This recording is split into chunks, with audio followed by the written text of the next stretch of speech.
مساء الخير عليكم في كل مكان. البحر بالليل، البحر بالليل بيكون شكله مختلف تماما عن النهار. تحس كده كأنه مخيف، بيديك حالة كده غريبة. بس بقى الناس اللي بتحب البحر في كل أحواله عمرها أبدا ما تشوفه مخيف مهما كان الوقت ومهما كان الزمن عدى عليه. بصوا حاسين بالبحر، بس حاسين بنسيم الهواء. الهواء فعلا بالليل مختلف تماما تماما. اهو البحر ده عامل زي اللي بيحبك تماما.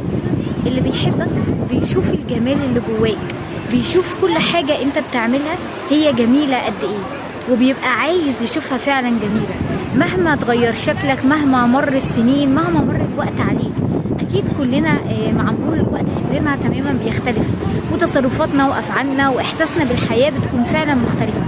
بس اللي بيحبنا بجد دايما بيلتمس لنا الاعذار وبيكلمنا بطريقة تليق بينا، بطريقة بتمشي مع شخصيتنا.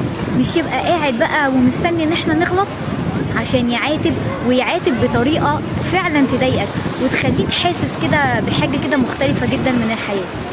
زي ما انت ما بتحب البحر وبتحبه في جميع احواله، اوعى تخاف منه. حتى لو الليل جه عليه وتقول ايه ده انا حاسس ان انا مش شايف في اي حاجة خالص، لا. زي ما انت ما بتحب البحر، حب الناس اللي معاك وشوفهم بعيونهم، بعيونهم الجميلة، بالعيون اللي كلها جمال وحب واحتواء.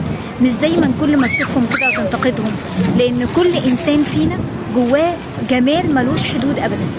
محدش بيشوفه ابدا غير اللي بيحبه، او بمعنى اصح اللي عايز يحبه ويشوفه بالطريقة الجميلة.